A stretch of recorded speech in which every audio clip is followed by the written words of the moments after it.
everybody to episode 17 of Irresponsibly Long.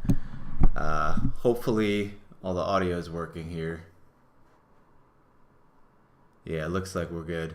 Yeah, guys, so Eric is not here this week. We took the episode off last week because we were in ETH Denver. And, it was going to take another week off, but seemed wrong to leave you guys with 2 weeks of no episodes in the middle of this raging bull market. So we're going to do this one live from the at-home studio. Apologize for the crappy lighting. Apologize for the crappy audio. But, yeah, hopefully everything works out for you. Yeah, if you guys are listening to this on the Alfalfa feed, this is a video pod. Got a lot of charts, so be sure to subscribe over at the Irresponsibly Long YouTube. We're going to pump those subscriber numbers up. YouTube.com/ or at Irresponsibly Long Pod. This pod is also live, or not live, but goes live on Spotify a couple days after we record it live here. And yeah, be sure to follow me on Twitter, 0x Magic Lines now, so you can easily remember that. And check out the Discord at alfalfapod.com. Got all the links in there. The Discord is absolutely on fire these days, guys. Love to see it. You know, we started that Alfalfa Discord in the middle of a raging bear market, and the vibes were down in the industry, but they were always good in the Alfalfa Discord. And now that the charts are going up and the money is flowing into everyone's pockets, everybody's having a great freaking time in there. We've seen the audience growing quite a bit. A lot of volume in the money channel, a lot of volume in the Magic Lines thread, which is where I do all of my charting. And we've had some good calls in there lately. Some good calls on this pod in recent weeks. So yeah, hope you're all doing well. Let's jump right into the old charts. This is probably going to be a pretty chart heavy episode since old Eric isn't here.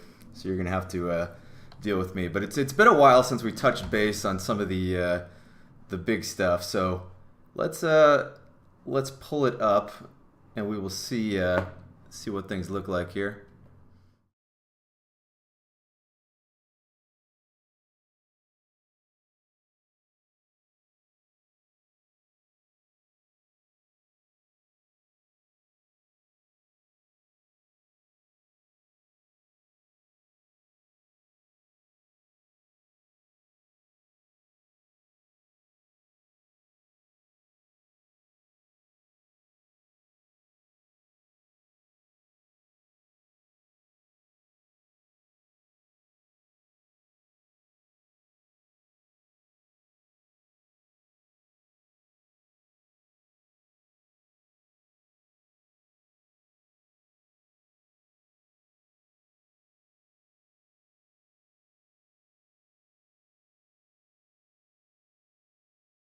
Guys, I see what I did there.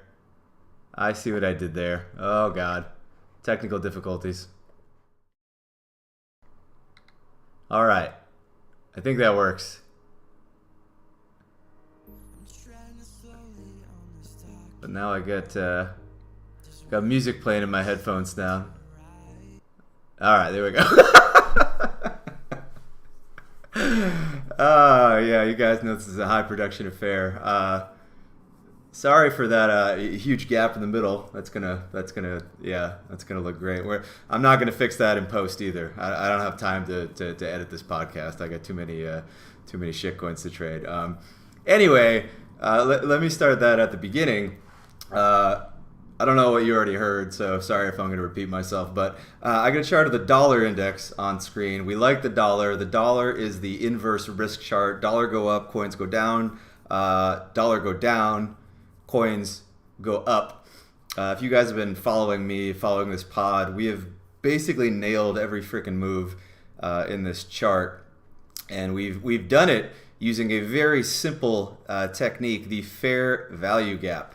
So if you pull up this chart here, we're on the monthly chart of the dollar. you see three major monthly fair value gaps. So first one here, we hit kind of in the summer. We had a sweep.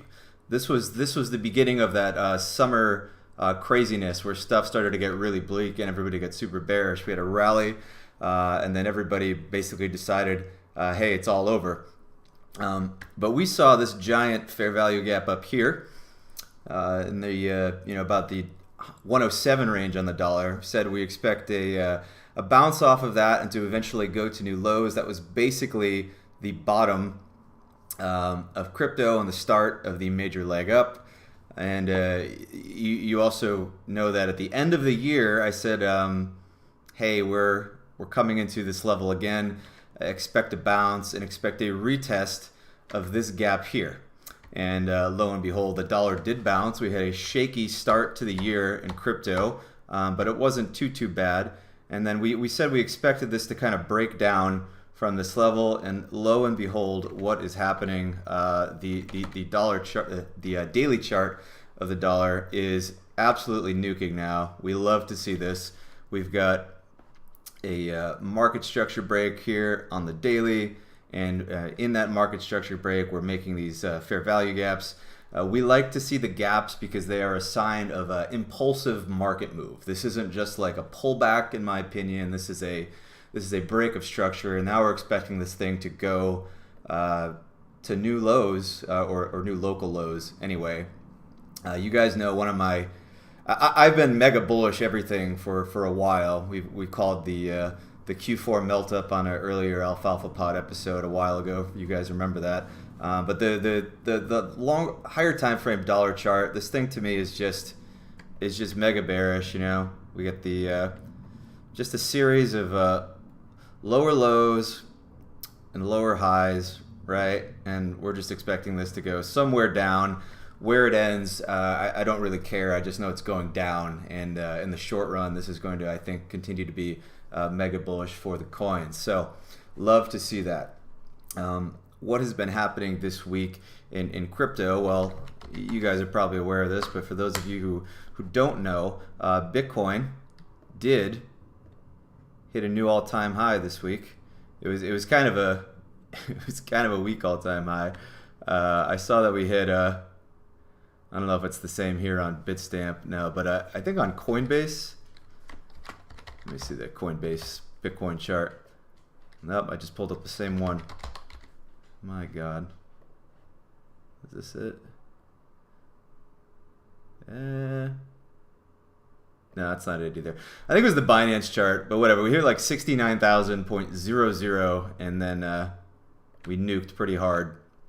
Let me see. There we go. 15-minute chart, and there you have it. Yeah, so we ran that high, mega nuke, big liquidation event. People were getting a little over their skis with the leverage. I know I woke up in the morning and saw I was paying like 200% annualized in funding to go long some of the coins I was long. I think you guys are in the Discord know I made like a killer trade on Aptos. We get some nice gains on that one, but I saw the 200% funding and close that out, and I actually decided to just place a bunch of stink bids that day. And when we hit this liquidation event, I got some unbelievable entries. Like, so Solana, I think I was up like 40% within a day because yeah. So I woke up. That's not Sol. Where's Sol? There we go. Yeah, I woke up. Solana was $143, and then a couple seconds later, just absolute nuke status. We hit 110 on Coinbase. I actually trade this thing on Bybit, and the Bybit chart was even crazier. So yeah, the Bybit chart wicked to 103. I got a fill on Solana at 104, and we are now at 146. So this thing is up bigly. Also, OP placed some stink bids there. I think I got filled here at 373. Yeah, so OP now at 477. So a lesson in there, you know, pay attention to funding rates. This stuff seems really freaking obvious, right? You're like, it can't be that simple. Bitcoin is at all-time high resistance, and funding is like 9,000%. But yes, the market is in fact that freaking dumb.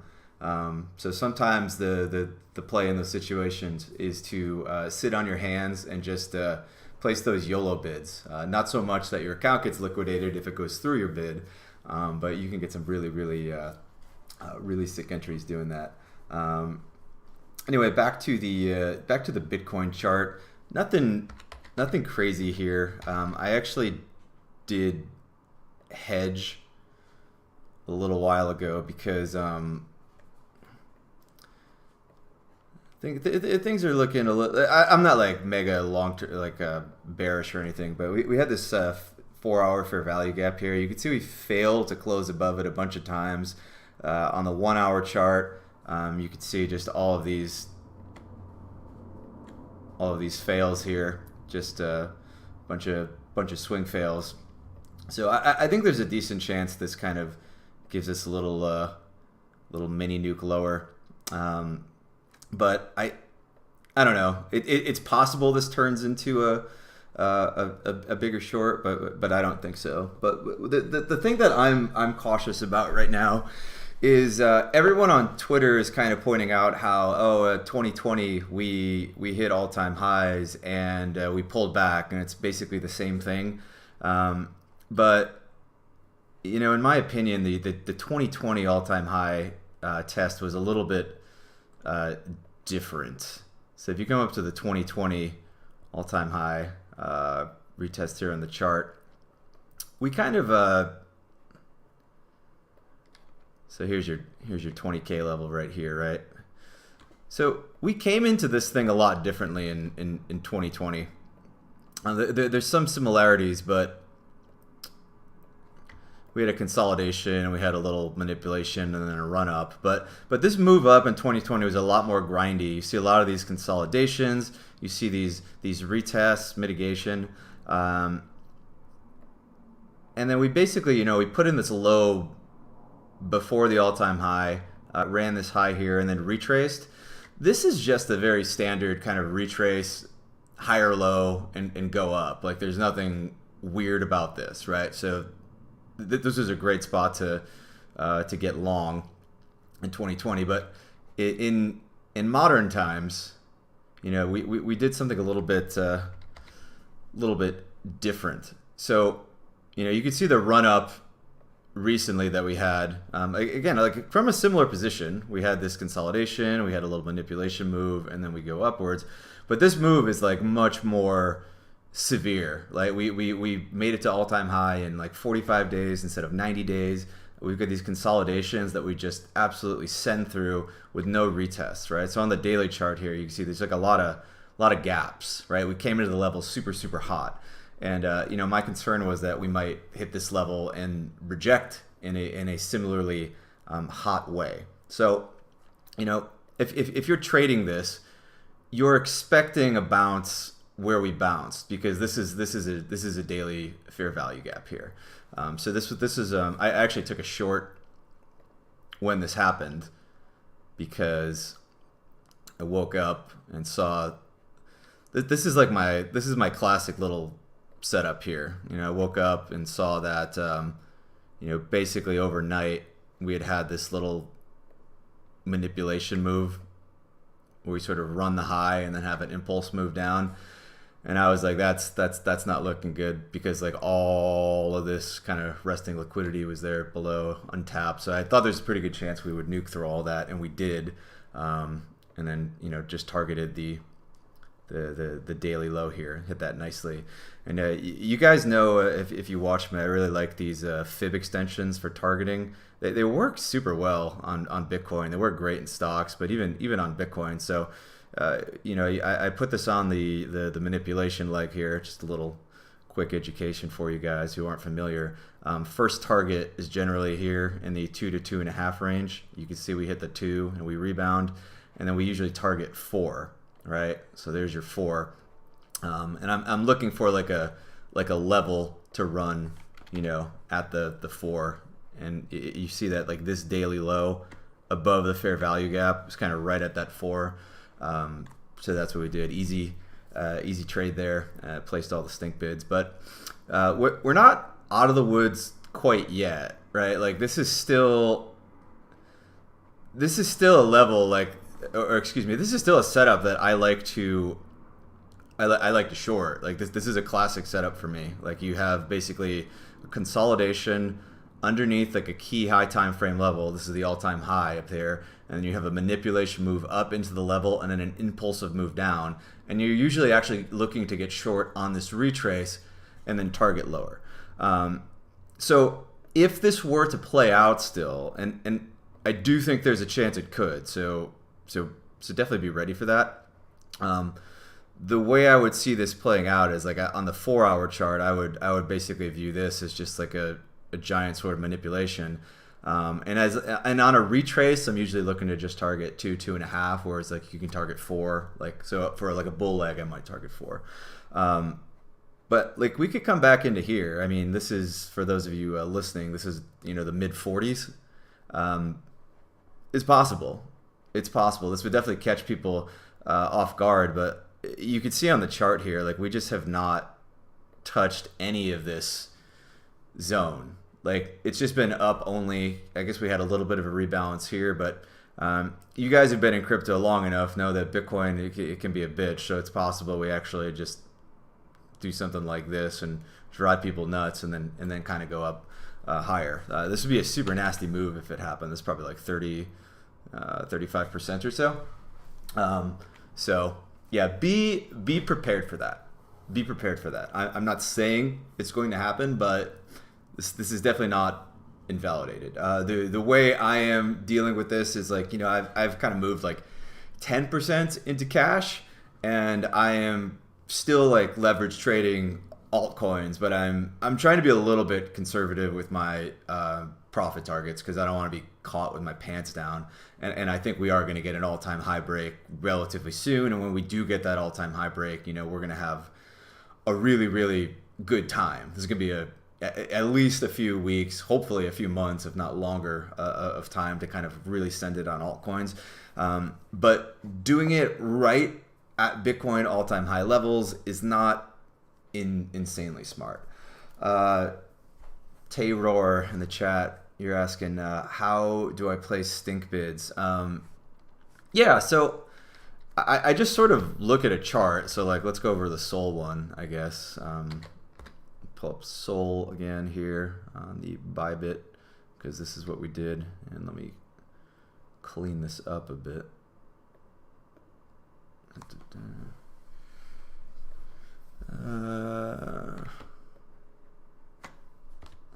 So I'll like pull up like the daily chart and see like where the really strong levels are, right? So on the daily,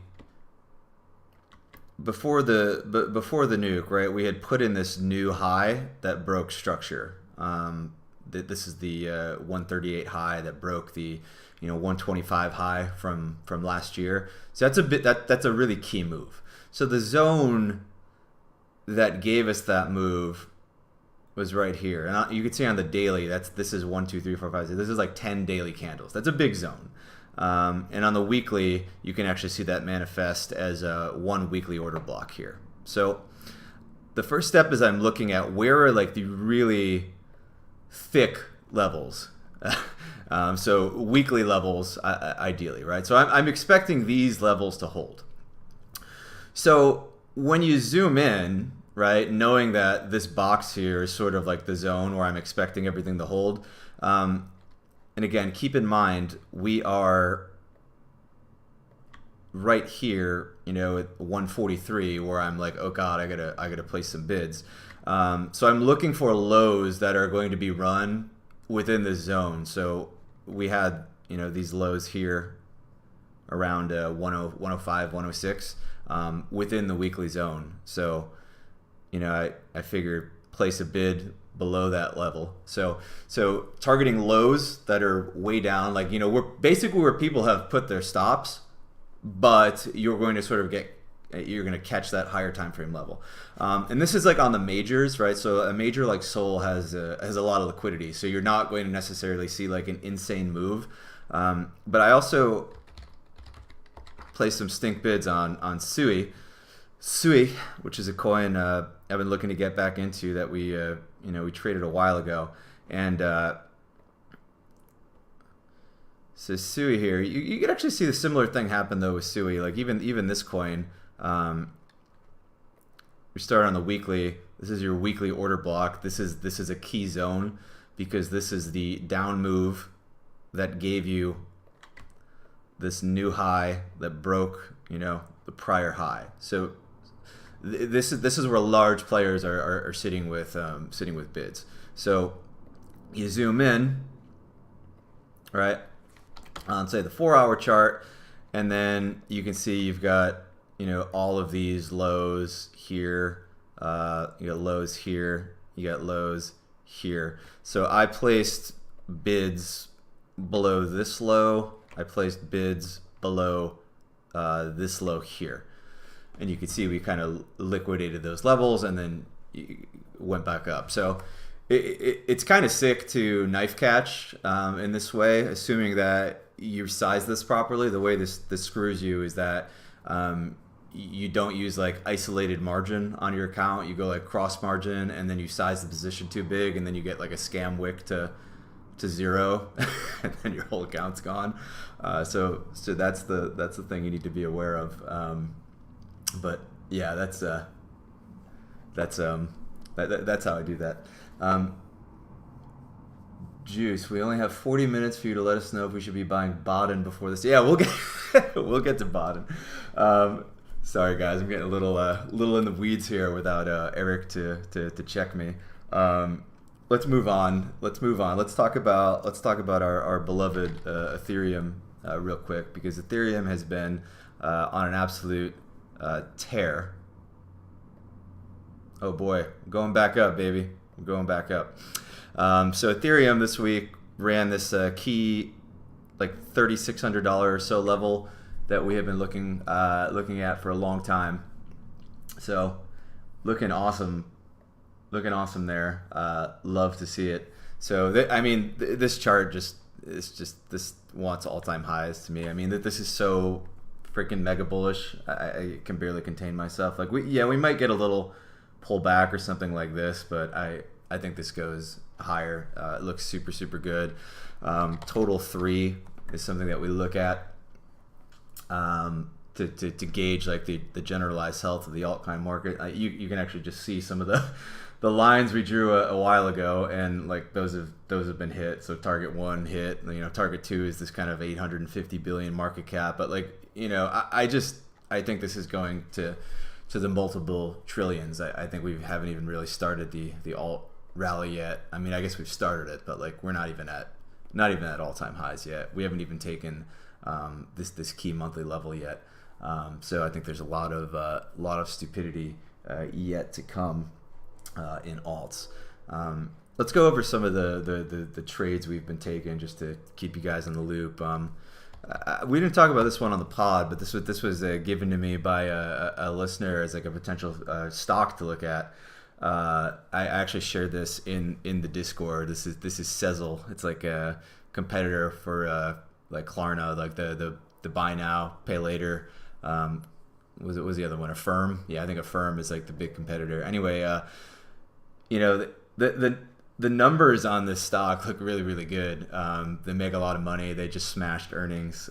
So we got in, I think in the low 40s here. This thing has ripped like 50% in a couple days, so pretty sweet. You basically got like a fresh chart here too. This is like a fresh Nasdaq shitcoin. So pretty soon this thing is just going to be like blue sky chart. I'm pretty stoked about it. You guys know I've been looking at like kind of like the Affirm Afterpay sort of niche as like maybe a good trade to be had, because the economy is just kind of going max stupid. People are just leveraging themselves to buy crap, and it just kind of fits in with the the generalized zeitgeist of stupidity that we're in. So that's been a nice little trade. Obviously, we've been in coin for a while. Coin continues to just be a freaking beast, absolute beast. We actually bottom ticked the. We bottom ticked this on Twitter. I didn't even get a chance to add though, so kind of a useless call, but just kind of tap the zone and upward, and we're now trading into this pretty thick monthly level here from 220 to 373 or so. This is going to be a tricky zone to get to. I'm expecting like the 300 level to be like a really difficult thing to move through, but stock's got a ton of momentum. I really am just expecting like, it's hard to say you're expecting $600 in a stock in a year, like you're expecting the stock to more than double. But I am. I love this thing so much, and I've started writing covered calls against it as per Eric's strategy. So I'm basically writing these 2 standard deviation out of the money calls. Betting that the price doesn't go up 50% in 1 week, and you're collecting like basically 50% APR doing that. The threat obviously is that the stock can get called away from you, but like the stock goes up 50% in a week. How mad are you? Probably pretty mad, I guess, if it doubles and you only collect 50%, but such is life with these things. Christopher Parks asking, did we move the cycle to the left with ETF flows all-time high, pre-halvening, meme coins ripping, or is this bull cycle going to be longer and more extended than previous bulls? It's a good question, man. A lot of people are pondering these sort of left translated cycle, basically the idea that the cycle is sort of shorter and happens like in a briefer, more chaotic period of time. I don't have a strong opinion on this. I think it's going to probably be a similar length cycle. That's sort of my base assumption, is this is still sort of like a 2025 type cycle, but I do think the market is getting better at just moving into position on stuff. Like with this, there's been so many cycles now that everybody's not sitting around waiting for the rotation into altcoins. Oh, Bitcoin's going to go first and then Ethereum. It's just like people now are like, okay, Bitcoin's all-time highs. Let's buy memes. So I think we may have some more kind of violent swings along the way as the market gets into things and gets out of things like very quickly. But like I don't know that the whole cycle is going to be over. And I also think that it's like for me to predict what's going to happen, like I'm totally pulling stuff out of my ass, because the big thing that's happening this cycle that we didn't have previous cycles is I can draw all the lines on these charts that I want, right? But unless these flows stop going into the Bitcoin ETF, like it's just not going to go down, right? Like I can draw a line and then there's 600 million in flows and then they just blast through the roof, right? And that's not really something I can predict or anything like that.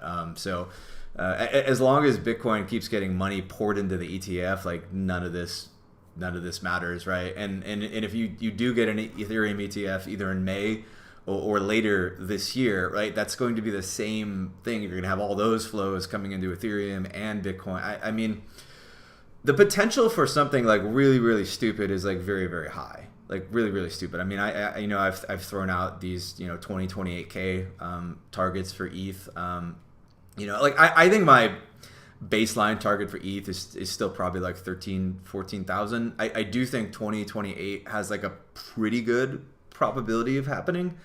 And I think that like 40K is not high, but like I think it's higher than people expect, and I see the catalyst for that to happen with like again, like we've talked about this a lot, the macro backdrop, the ETF, the regulatory backdrop. There's just so much freaking money sloshing around in the system still, and again, 40K ETH is it's a few $1 trillion, but that's not like an insane number to me, especially because if that happens, you're going to see like $5 trillion Nvidia and all sorts of crazy stuff. So it's not going to look that wild by comparison. But But that doesn't mean I'm just holding everything until 40. Like I'm still like I generally take the approach of getting like super balls long early and just like eating the pain in the beginning, so that like I can DCA out of stuff and not feel bad. Like it sucks to kind of get into a position, you have like a little position, and then you feel really compelled to just hold the thing too high because like you can't get your multiple. Whereas like if you just jam it all in the beginning with leverage, it's very easy to be like, okay, I'll take off the leverage now, and okay, I'll exchange some profits here now. You guys are asking to look at Hood. Hood's not performing as well as you expected. My God, guys, I mean, like this thing is up, say 60% in a in a few weeks. This chart looks really good to me, by the way, like really good. I haven't really added to the Hood position just because I kind of feel like my money is better spent in some of the other stuff we've talked about. But like this chart looks like insane, and it looks really nice. We just put in these kind of weekly or monthly order block, I guess, here, broke to new all-time highs out of kind of like the 10 to 13 level.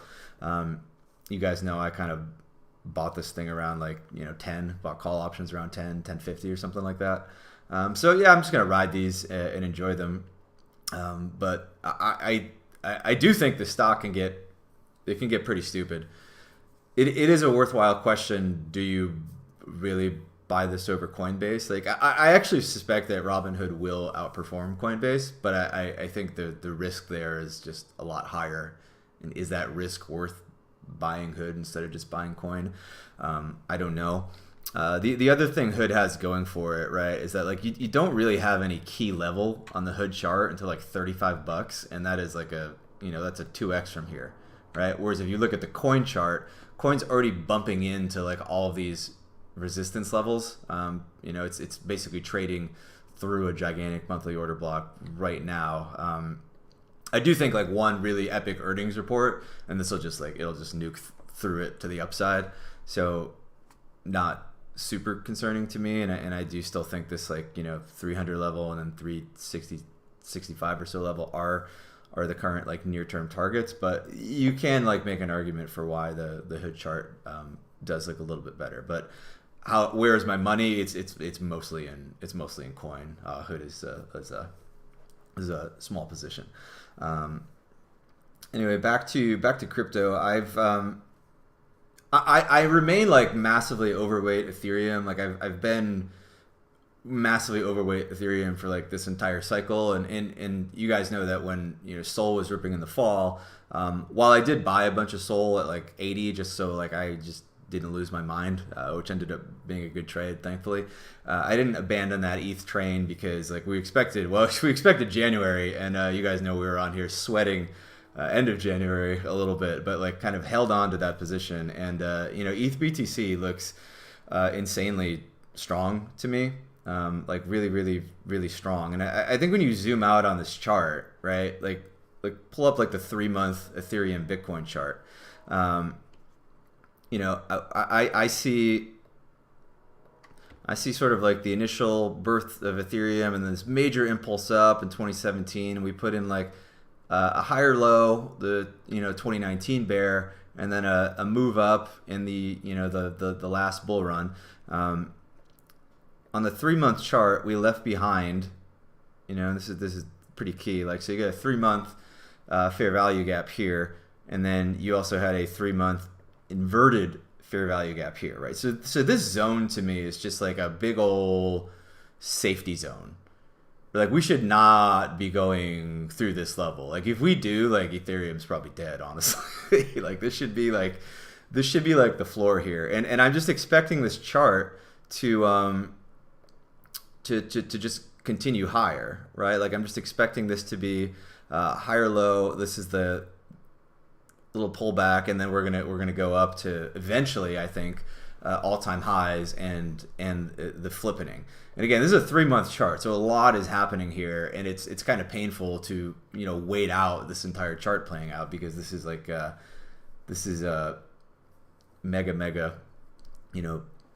mega high time frame here. But given that that's the bias, right? Like if we kind of zoom into the weekly, like we have on this chart like the setup that we look for, right? So we have this 3-month level, like the shaded box that we know we want to look to get long from. And then we like to look for like some sort of manipulation and then an indication that move wants to go higher. So run a key level and then like an impulsive move up, ideally that leaves behind a fair value gap. And that's exactly what we got here, right? So you can see on the weekly chart, we ran that 0.049 level. Everybody's kind of like, oh, it's breaking down, but then what do you get? You get this impulsive move up. And then we've just had like basically like a retrace into that order block, put in like a higher low, and then I think this move should continue higher now. And like I look at this chart and I just see all of these like untapped highs. Like basically people have been shorting this and they've never been underwater. They've never had any liquidity run. So like I think price, I've been saying this for a while, but like I think the Ethereum price could like very, very rapidly just run like straight to 0.09 like very, very quickly, and it take people by surprise. I think obviously a lot of this is contingent on what happens with the Ethereum ETF. There's a good chance that this thing runs to like 0.08, right? And then the ETF is denied in May, and maybe it nukes to 0.065. It's still going to be higher than the 0.05 you could have bought it at. And then I think even if the May ETF is denied, right? Like BlackRock is still like 9,001 on ETFs. The ETF is still happening. It's probably still happening this year. I know people in crypto have like really, really short attention span, but like I think the large players in this market, they see the freaking writing on the wall, and they like Ethereum because they can get like huge amounts of size into this, and this is just like, it's an inevitability that there will be an ETH ETF. Like even if you have to wait a year, I know that's a mega eternity in crypto, but that's going to happen. There will be the flows into Ethereum. It has yield, and people are going to kind of allocate to it like roughly 1-to-1. Like people aren't going to like market cap adjust. They're going to be like, oh, crypto, I buy Bitcoin and I buy Ethereum. And because Ethereum has such a smaller market cap, right? And then also all this Ethereum is locked away in like in farms and on L2s, and like there's just like these flows are going to drive like much larger spikes in the price of Ethereum than they are in Bitcoin, right? And then keep in mind, on top of this, we are burning so much ETH. What is this website? Ultrasound that money. Like, so the amount of ETH being torched right now is kind of biblical. Like we're burning 1.4% of the supply per year. What's market cap? Like 450 billion. So we're burning like 7 billion in ETH a year, right? Bitcoin, even after the halving, I think is probably still printing like 10 or 20 billion a year in Bitcoins, right? So you've got this like 15 to 30 billion dollar flow differential on ETH versus Bitcoin, and then you also have ETH at like a fraction of the market cap, and then you also have ETH with all this supply being kind of locked up in a liquid, right? And then you look at this chart and you see like, okay, like that's how we get these moves, and ETH moves so nasty sometimes. Like you get these like mega moves here, right? Like this was like the 2021 cycle. We ripped so fast. We moved up. What is this? This is 165% move in a span of like a month or two, right? Like this can totally happen again, and you want to buy this thing when everybody's like shitting on it and down in the dumps. But the reality is, like, I still think this is like an amazing trade, and like I'm overweight ETH, and I'm pretty happy about it. Now, I do still think that Solana is going to outperform Ethereum. I think that is going to happen this cycle. It's just a much smaller market cap. that's the way it is. The question isn't that. The question is like, what is the risk you're taking on to do that? But like, I think Solana is still a great trade. And like, I think you should buy it. I think having a portfolio with no Solana in it is kind of stupid. I do think the Sol ETH chart is we're gonna come for all-time highs. I was trolling everybody in December up here, and then that ended up being the top. But I think that's just a local top.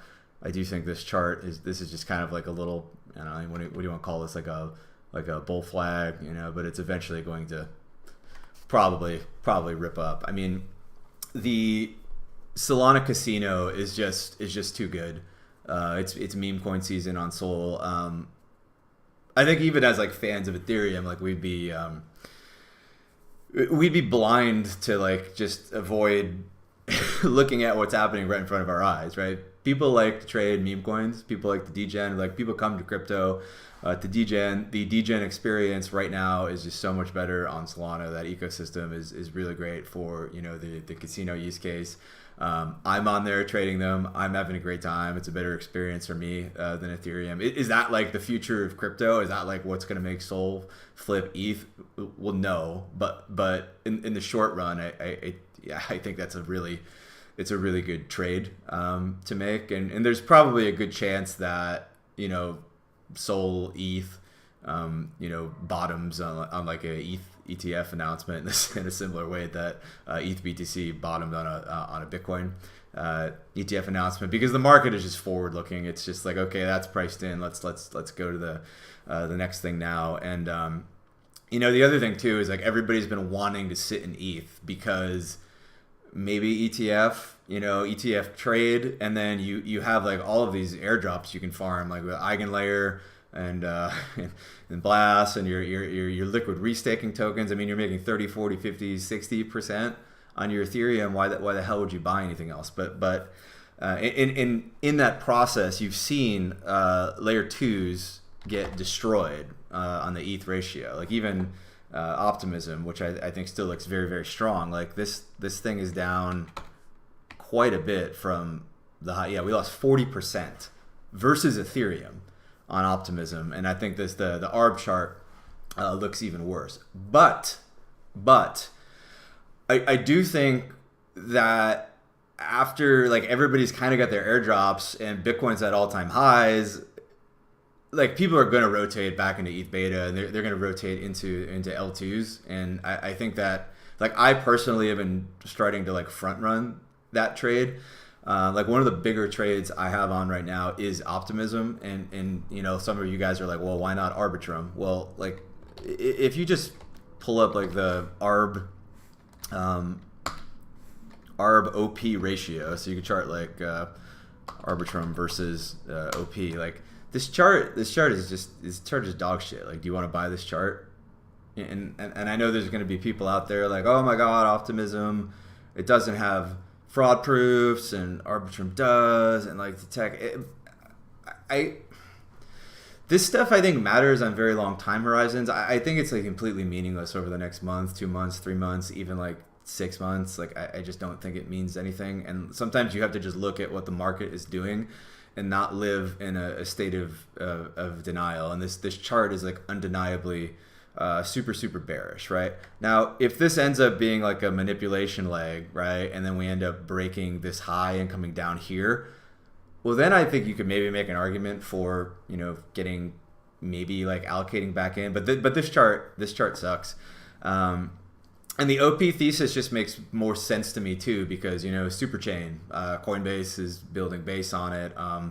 I saw a Blockworks article today just talking about how many like smart contracts have been deployed, via Optimism, and it's just like a very, very high number. I think we're going to see so many L2s.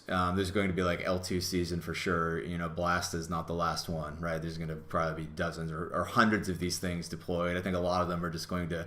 You could basically go and just like kind of one click deploy these things via the OP Superchain, the Optimism stack. So I think a lot of value is going to accrue there, or at least the market's going to perceive a lot of value is going to accrue there. And you did have a lot of kind of token unlocks this spring for ARB and OP. I think the market's sort of maybe starting to digest those. And then again, just from a chart perspective, like if we go to the OP ETH chart, this is overall like a very bullish chart. So this chart, we've got this chart up on the weekly, right?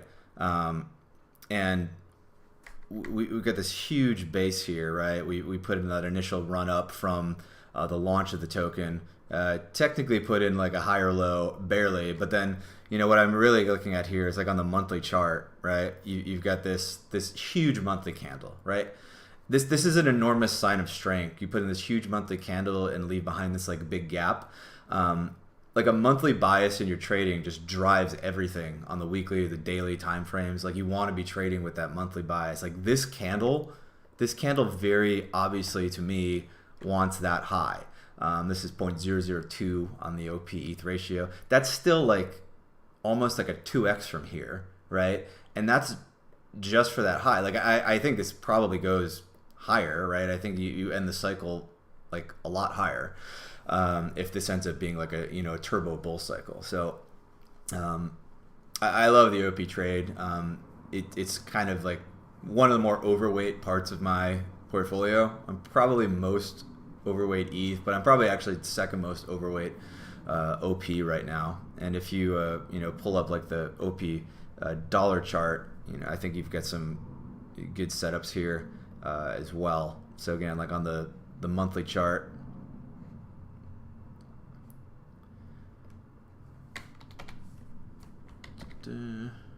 yeah, so like this monthly chart is just, it's pretty easy to read this chart, consolidation, breakout, high, consolidation, higher low, big candle, higher high, right? And now we're getting another big kind of monthly candle up. This just looks really, really good. It looks like it wants, at least the sixes to start, but like, probably over 10.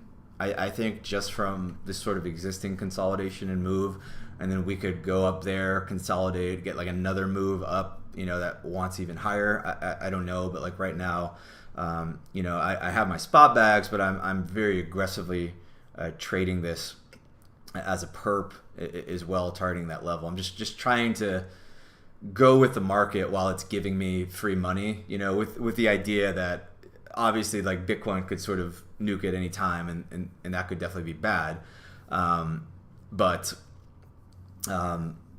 Yeah, like I think there's just like a lot of really, really good money to be made right now. So yeah, so like we broke this January high, and it honestly, like if you're able to somehow get in like anywhere kind of 367 to 4, like that would be a great spot. But I don't know if you get an entry that clean. Like in crypto, when these coins are very strong and they want to go higher, you usually do not get the retrace all the way back into the order block and up. It usually doesn't give that to you. Usually the best thing you can hope for is to identify the fair value gap that's left behind by the candle that breaks structure. And then oftentimes you will get to buy like a run of this low. So this low here on OP is around like 431. So if you're not in this and you don't want to chase it, I think this is an interesting spot to place some bids. And you could play some YOLO bids all the way down in here as well, like all the way down to the mid threes, but I doubt those get filled. Like never say never, especially on these liquidation wicks. I did get this thing at 372 the other day, so it happens. But yeah, you're not going to get these super clean retests. What else we got here? Oh yeah, Uniswap. We haven't talked about in a bit, but you recall a few episodes ago, I looked at this chart and I was like, this just looks like the best risk reward I've seen in a while, because you just had this like massive basing pattern that over the course of years, and like you could have like just entered a trade like right here where we were talking about it around like $6, and you could have placed your stop, even if you wanted to be like all the way like underneath the low at like $3, and you could have targeted like even just this high right here. Even this is $20 level is like a 5-to-1 risk reward, but there's obviously a very good chance this just goes to all-time highs, and it's just a hell of a trade because your downside is like pretty limited. Nobody's looking at the coin, and now everybody is because they're apparently going to take the fee switch off, and yeah, it's like strong. I mean, like I have a decent bag of it. I don't know if I want to add any more. You know, it's up quite a bit. Could go higher, sure, but yeah, not currently adding anymore. But congrats to any of you guys who took that trade. That was a sweet one. Some other stuff I'm long. I think I mentioned I'm long Sui now. I had ridden this for like a pretty nice move in this initial pump, but kind of got out when it looked a little bit toppy, and then I think I told you guys I got some bids filled like around like $1.10, $1.11 or so, but I do think these sort of like you know, alt ETH narratives, like they heat up again. Sui's probably gonna take off pretty good, along with, you know, Aptos, which has been pumping, been long Aptos, a much smaller position now than I had before, but I don't see a ton of people talking about it. But I mean, this chart is just like the weekly chart. It's just relentlessly bullish. I mean, this thing has basically been. This is just like relentless vertical accumulation here on the weekly chart, and this just very obviously wants to rip to $20 to me, and I think it definitely will at some point. It's similar to Sui. You got like the Move programming language, kind of a alt ETH thing. I think people are going to be looking at that. It's going to be a nice trade. And the other one that, you know, has been a good mover that I think is going to keep going, that I took a position in today is Say. Oh baby, I love to see that. Shout out to Trader Main on this one. I actually saw he posted a really nice setup on this, and I looked at it and was like, yeah, it's a good trade. I'm taking that one. So you got like your 12-hour breaker here, right? This is the up move that generates this like move that kind of sweeps a bunch of liquidity, and then on the lower time frame, you know, like say like the 1 hour chart, you can see this. You get the move up here, break in market structure, and then you are buying the retrace into the breaker. You can either just kind of blindly buy, or you can look for like a lower time frame setup here. So you can see here on the 1 hour, you could wait, and you see this like fair value gap. It's a good indication the market wants to move higher. I bought on a retrace into this fair value gap, and then like often these gaps propel you to new highs. So wearing that, I'm probably going to hold that for a bit. I'm going to take some decent profits at the highs because, like I said, I think the market could very well nuke at any time with Bitcoin kind of where it is. So I don't want to be too greedy, but I think that's a pretty sweet trade. I know I didn't call that out on the podcast, but I did call it out in the Discord. You actually could have caught this whole move if you were in the Magic Lines channel. So yeah, shout out to Maine for that one. Onto the AI coins. You know, we've been long Render for a long time, and Render like yoinked some people the other day. I mean, we had this complete nasty fake out move. I had a couple friends actually who told me they got liquidated on this move. You know, that moved down to like sub $6 on Binance, and then we immediately ripped like 30-40% all the way up to 10.7 or so. So yeah, I've been just holding Render because like I'm a big believer in the AI narrative, but I don't know what the hell else to buy because everything else seems kind of, I mean, even this seems kind of whack to me. Like I think all these coins are kind of whack and won't amount to anything, but the narrative will be pretty sweet. But yeah, like what else are we talking about? Oh yeah, so with the AI portfolio, but also my generalized portfolio, like I'm very much taking like kind of like a barbell approach right now for like my spot holdings. Like I hold majors and then I hold really dumb crap. So I hold Bitcoin, I hold Ethereum, I hold Optimism, I hold Solana, stuff like that. I don't want to diddle in the middle with stuff like like synthetics or the one exception to this, I guess, is that I do own Blur, although I'm not sure if my conviction in that trade is quite as high as it was at the beginning of the cycle, but I'm going to hold it for the cap gains at this point. But yeah, not trying to take a lot of these other kind of like mid market cap or app type plays. Like I want those majors. I'm gonna put like Render in that bucket because it's like a major for AI, and then I'm trying to do just little like crappy plays like small cap stuff. So the only other main AI play that I've made so far, I called this one out on the pod a few weeks ago. I think at like 10 or 11 cents. We called out Dither Dith on on this pod, and this was very speculative when I called it out, but I liked the narrative, small cap AI Solana, and I've been kind of interested in this kind of like, we have like the trading bot meta where we've had like Unibot and Banana Gun and then BonkBot, like all these things have kind of been like super successful. They've had tokens, they're valued in the hundreds of millions.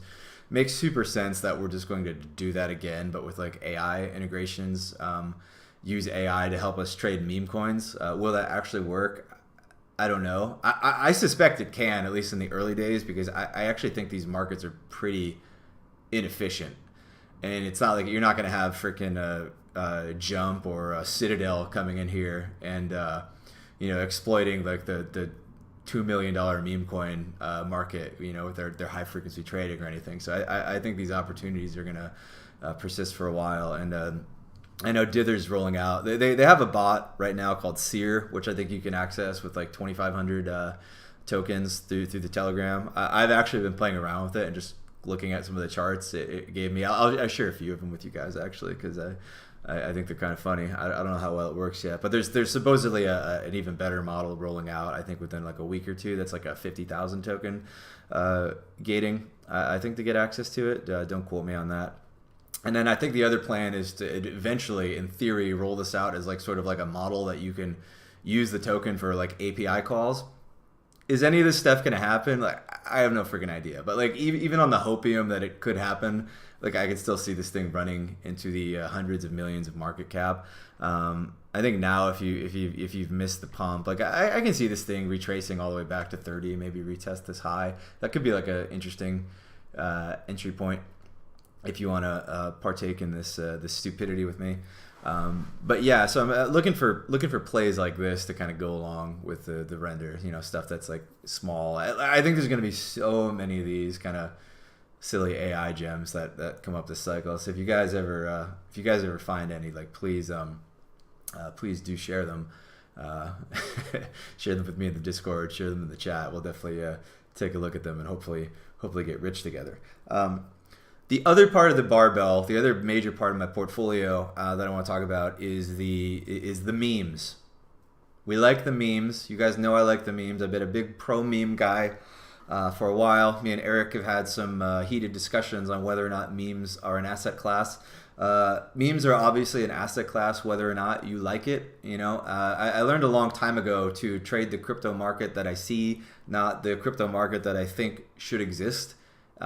Sure, you might not think in your idealized world that everybody's spending all their time trading cat coins and dog coins, and whatever else we trade here, but it is what it is. That's what the people want. That's what the market wants, right? And you can either live in denial of that and try to buy DeFi protocols on the basis of their earnings multiples, or you can buy the majors. You can buy Ethereum and Solana. The analogy I used in the pod last night was when we had the gold rush, you had the people mining for the gold, and some of them made a lot of money, some of them struck it rich, but the people who made the most money were the people who sold the pickaxes, right?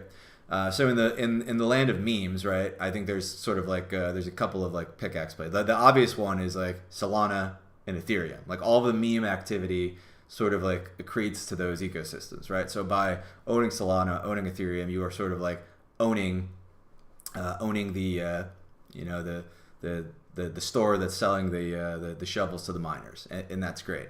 I also think everything in the meme economy kind of like accretes to the majors, and much like how in crypto we have like your Bitcoin, your Ethereum, and your Solana, we sort of have like the majors, the Ethereum and the Solana of meme coins, right? So you could buy like Doge is like obviously the Bitcoin of the memes, and then I think it's actually an interesting question.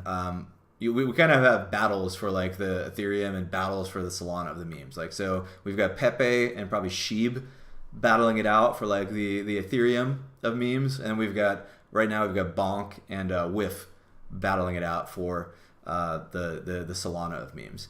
But I don't think you have to pick a winner there. I think you just buy Doge, you buy Shiba and Pepe, and then you buy Bonk and Whiff. Like, I feel a little more strongly about Whiff than Bonk at this point. Like, if you pull up I like to chart these pairs, right? So if you pull up Bonk versus this is actually not going to be a good chart. Yeah, actually that might work. Bonk versus Whiff.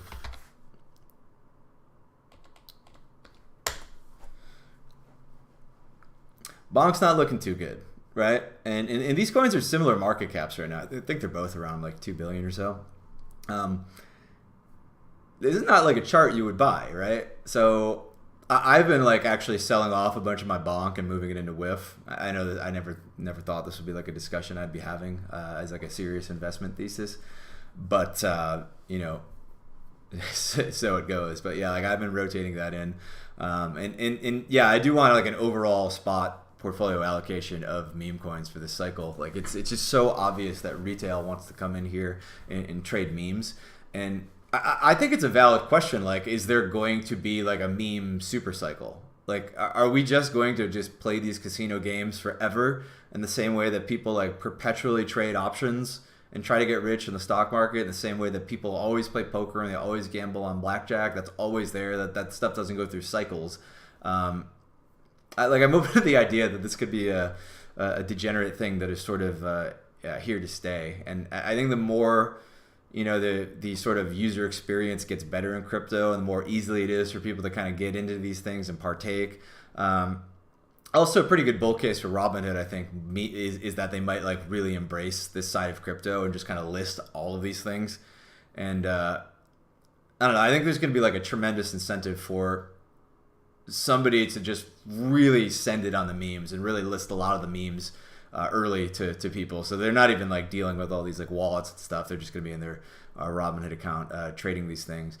But I think if you make a bunch of money trading like a 1 million market cap meme on Solana, like what do? You probably roll the profits into Solana, but you also probably roll a bunch of the profits into Dog with Hat or to Bonk. And I think you do a similar thing on Ethereum. So these larger cap memes are, they're the gambling on the smaller cap stuff is going to be accretive to them.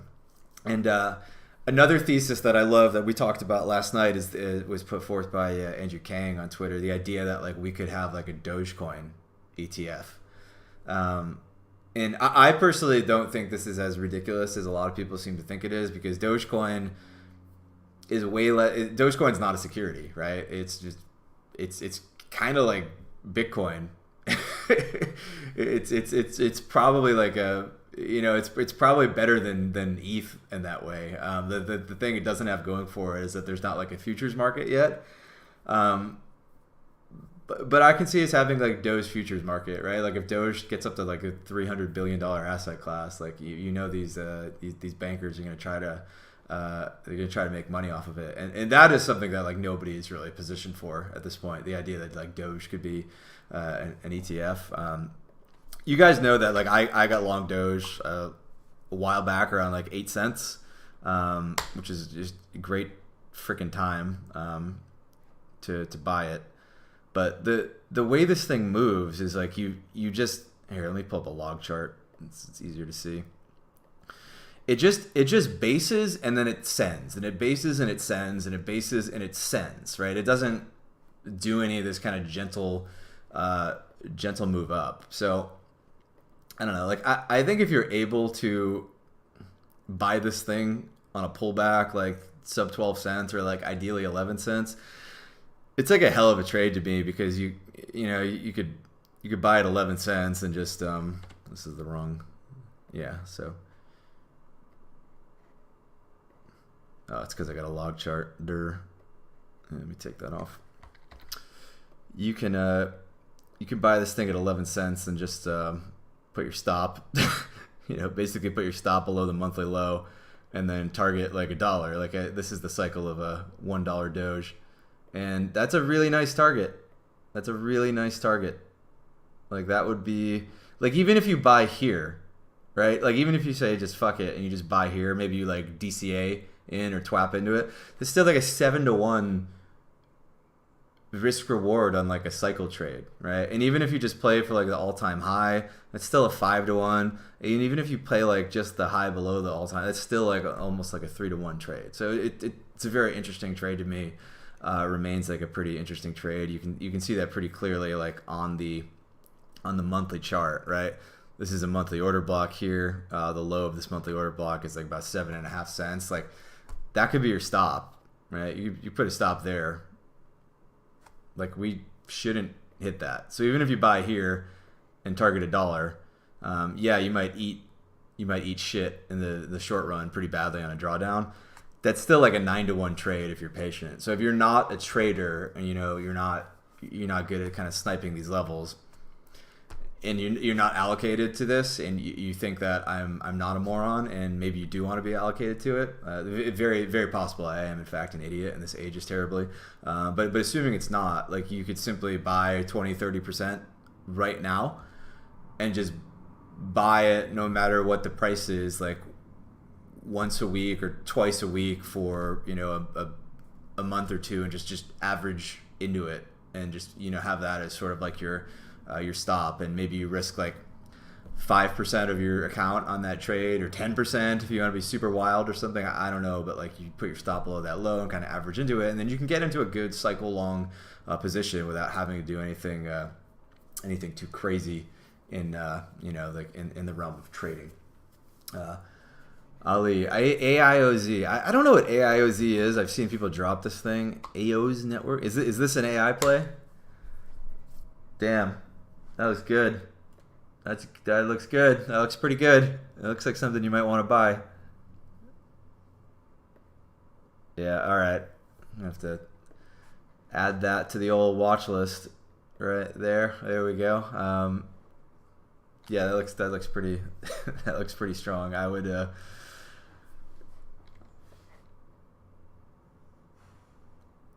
perfect world, you get like a retest somewhere in that zone.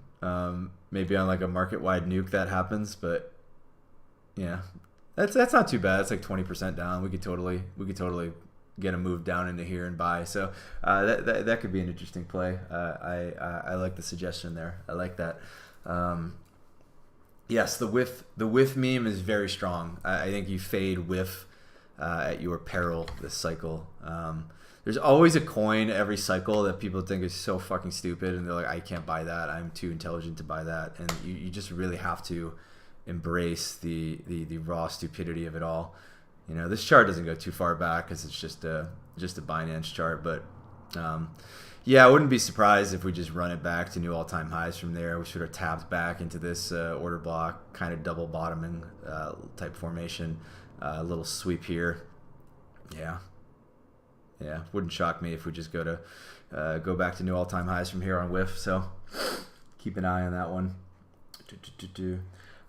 Yeah, the other thing that's been happening is there's the dog versus the cat meme thing. I'm seeing all the influencers post like, yeah, the total market cap of dog coins is like 80 billion, but the total market cap of cat coins is like 600 million.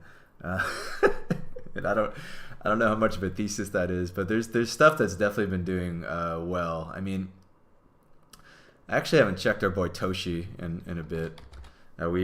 We said this thing was going to pump during the last meme cycle. It looks like it took a little bit of a dump on us, unfortunately.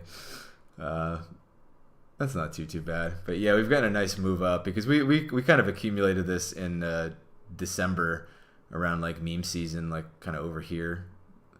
This is around like 10 to 14 cent level. So this thing is still like way up. I'm still actually not sure how I feel about like the the ETH L2 memes. Like the Solana memes are just so undeniably stronger right now. But Base does seem to have like a decent meme culture as far as the ETH stuff goes.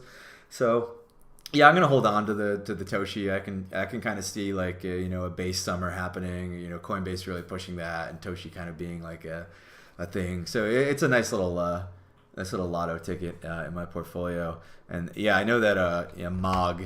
I am not in Mog, but Mog has been the killer cat. I faded somebody in the Discord on this, and I hated my life. I think it was Goldman Tracks? I think it was Goldman Tracks in the Discord was showing this like like way lower. Yeah, this this is a pretty strong looking chart for sure. Just up and to the right. So I have no idea what this coin is for. 350 million market cap. It certainly seems to have reached escape velocity. Yeah, this is an Ethereum coin. Okay. Yeah, I mean, maybe we'll add that. Maybe we go Mog, Shiba, Doge, Pepe. Maybe those are your, But we've also got the presidential meme coins now too. I mean, what do we have? Trump? Is it Trump the ticker? MAGA coin? Yeah, this thing is on Sol now too. It's the same token, I think, Wormhole, but it's an ETH meme.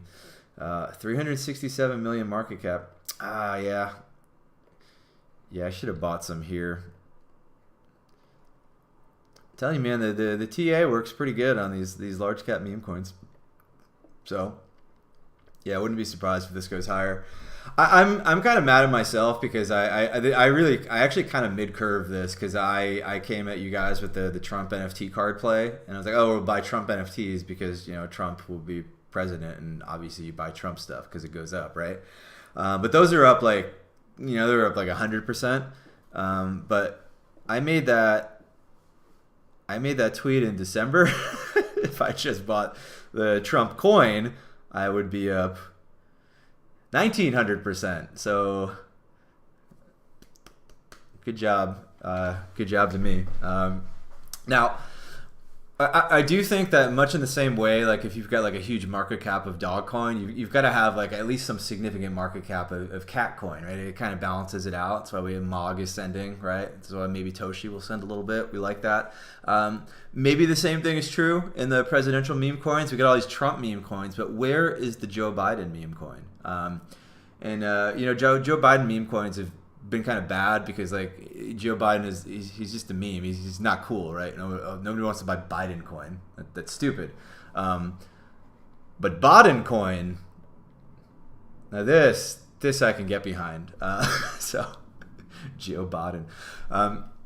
There's definitely some dev just like launching 100 of these kind of funnily spelled memes on Sol, and I think Baden's probably like the biggest one right now.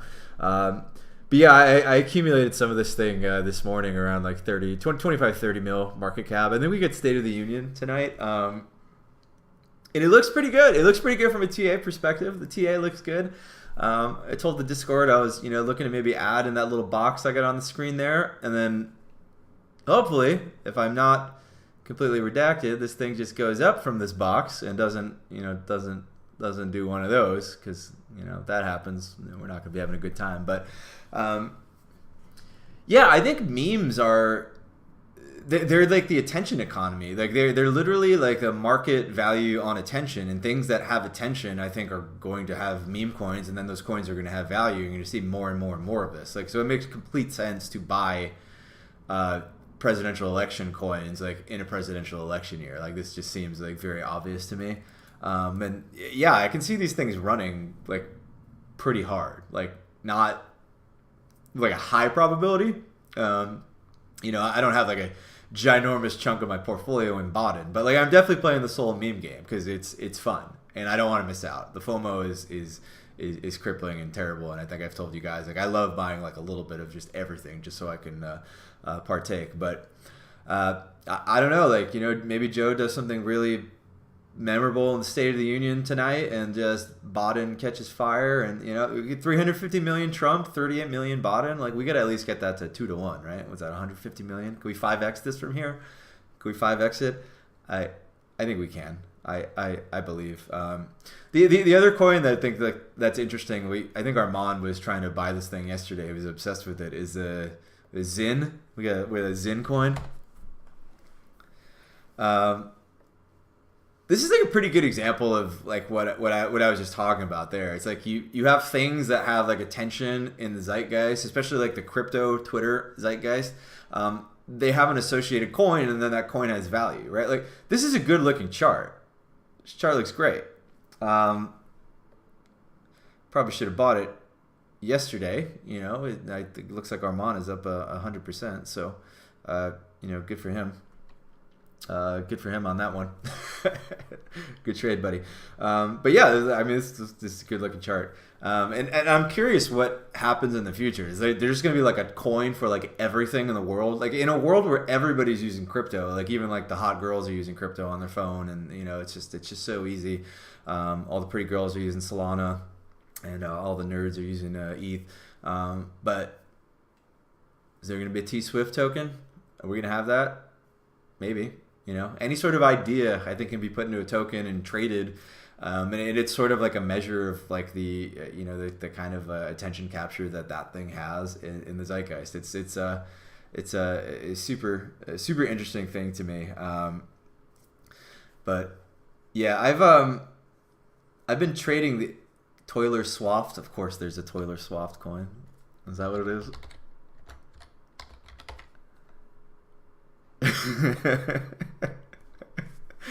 Yeah, I mean,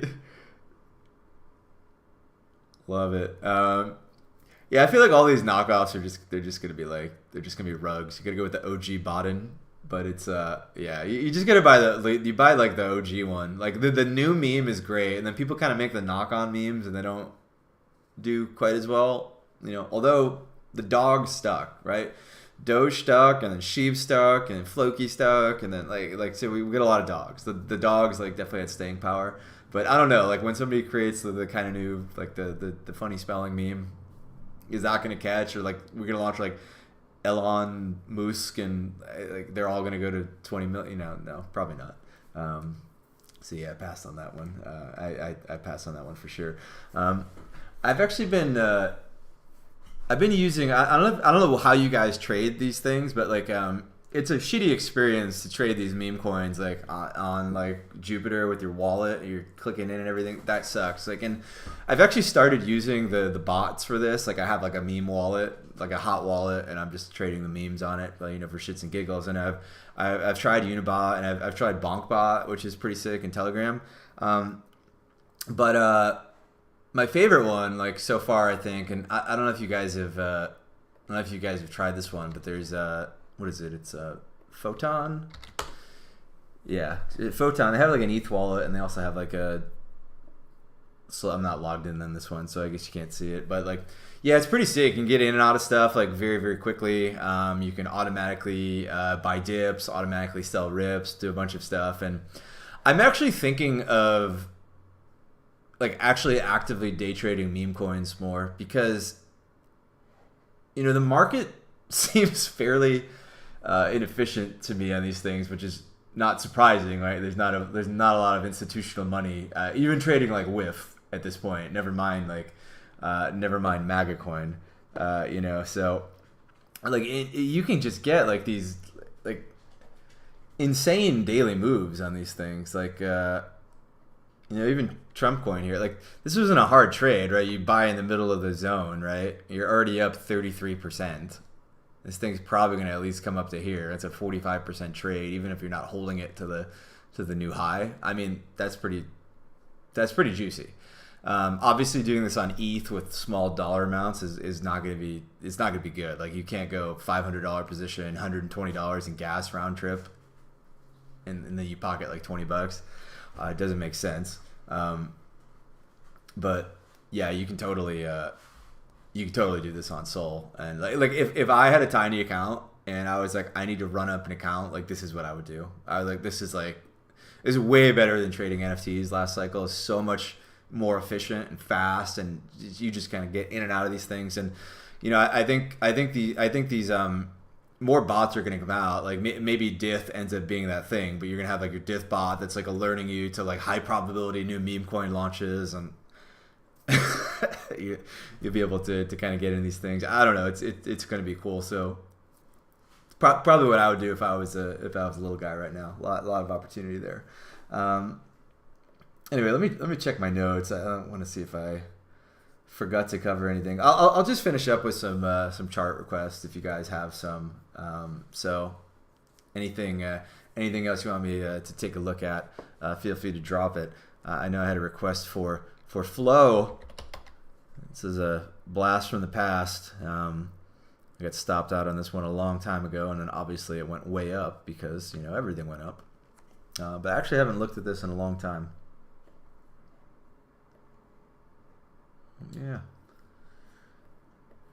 Yeah, I mean, weekly looks pretty strong. Did we take this high yet? No. Okay, so yeah, so this $1.44 high is like a magnet, right? So I don't know if you're trying to like long-term buy this thing. Like long-term buying the coin here is a little sketch because sometimes you take these levels and you have like a big dip and you're going to end up being like below your entry. Like this could, dip back to like a, $1.10 or something, like who knows.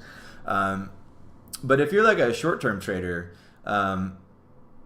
like swing trading these coins is like really easy in situations like this because this high is like it's just a magnet for price. It's just like a huge blazing magnet. Like price is being drawn at this level. So you can kind of come to the lower time frame charts and look for a setup knowing that you can kind of get in, and then price is going to be drawn to that draw on liquidity, right? So on the daily here, you got an order block, so some type of entry in this zone could be interesting. What does that look like on the 4 hour? Similar thing there. So if I'm trying to get long this coin,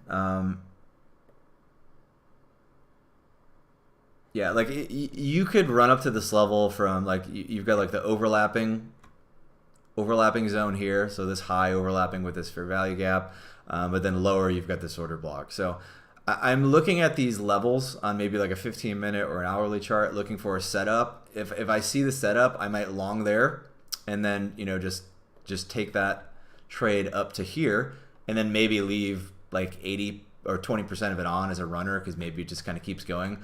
But I still have like a really nice trade. Like what's this move? This is like an 11% move. So if you're trading a perp and you can get a really snappy like 11, 12, 13% move, like you can do some real damage with a move like that. But also like if this kind of ends up going lower, you get some kind of consolidation here. Maybe you get like a sweep, right? And then a market structure break. That's like your ideal move because then you're longing all the way out of the zone like that. And like a move like this, this could be, this is 30, 32% move. Really, really juicy as a trade. But like as far as like a cycle play, I don't have a strong opinion on flow. I don't know anything about flow. I'm sure just like every other altcoin, right? It's gonna go up and it's gonna run these highs, but like, is this the best play like for like a cycle hold? I don't know. Like maybe you have some conviction from a fundamentals perspective. I certainly do not. And you guys know I like the fresh charts. Like I don't like all this damage on the left side of the chart. This is just a broken dreams that we have to plow through, right? Versus like you could just take a coin like OP, right? Like OP is a lot better to me because it's a coin where it's not a scam coin. The fundamentals are good. It aligns with ETH, which I like and I think is a great narrative. And oh, by the way, it's trading in price discovery, right? And the volatility is still super high on it. It's still going to give you like enormous gains if it sends. So, yeah. Poog Lagoon. Oh, you dropped goo. I'm glad you brought this up actually. So I was playing around with the Dither bot and like seeing some of the stuff it spit out at me. And one of the things it spit out was goo. And I pulled it up and I was like, oh, I really like this goose. It's like speaking to me. So I bought a little bit of goo. Yeah, silly goose. We like oh damn, the goose. The goose is on the loose. The goose is running. Was it 10 million market cap? Yeah, it's like 10 million market cap, be like 200K in liquidity. I don't know. It's interesting looking at you want to look at like the volume to liquidity on these things. Like this thing's got like 10 million in volume on 260K in liquidity. So there's clearly a lot of attention on it, which is good. You definitely want the volume to be there. I like the goose. It's cute. It's got the red boots. The silly goose has got red boots. If that's not a long, I don't know what is. The boots stay on. Yeah. Yeah, I like this. Fuck. You guys make me wish I bought more now. I think I threw like $500 into this or something, like just like because I like the chart and you know, but I'll like really YOLO stuff if I'm like super convicted in it. But this is I like the goose. I like it. It's ticking my little barometer in my head. I like the vibes. It's got a good vibe. It's got a good chart. We got Peng. I have not heard of Peng. Let's look at. I'll look at Peng, and that'll be the last one because I gotta go take my poor girlfriend out to dinner, and it's hard to explain to her that I'm late because I'm investing in goose memes with cute boots. Actually, she might understand that one. It's pretty cute. Peng.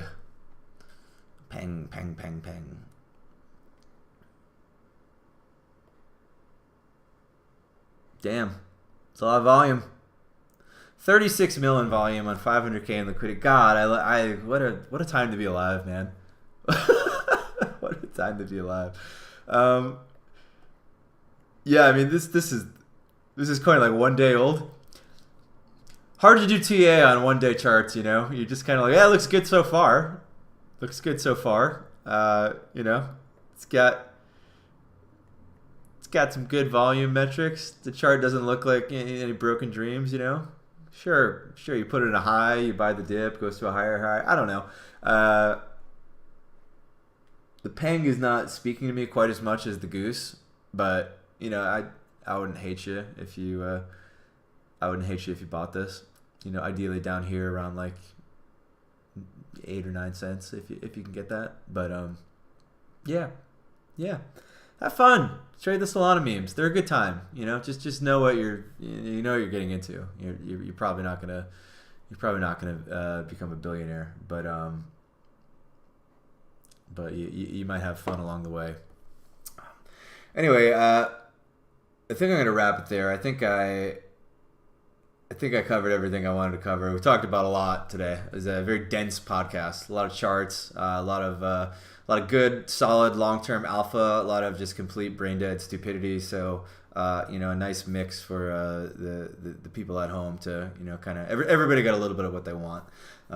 So yeah, thank you everybody for joining me. We've had quite the live cruise in these episodes. Gonna get more of you to frickin' subscribe. Got all these viewers now, and still you guys aren't hitting the subscribe button. So if you haven't yet, please go to Irresponsibly Long Pod on YouTube. Subscribe and give me the follow on Twitter. We're going up only on the Twitter account, so we're dishing out some good alpha. Join the Discord. Everybody's vibing in there. Everybody's having a good time. Everybody's making money right now. The vibes are very immaculate. Thank you guys for dropping the coins in the chat. I've gotten some great ideas from you. Ollie just is bringing the fire week after week, and I have to just stop fading everything he posts because it just goes up only. I don't know what you're doing over there, Ollie, but shout out, dude. You're crowdsourcing those coins pretty good. Anyway. Yeah, hope everything keeps going up only for you guys. I think Eric's back next week, so we should have a normal episode with you with the good lighting and the good audio and the playful banter that you've come to expect from this podcast. In the meantime, happy degenning, and I will see you guys back here next week.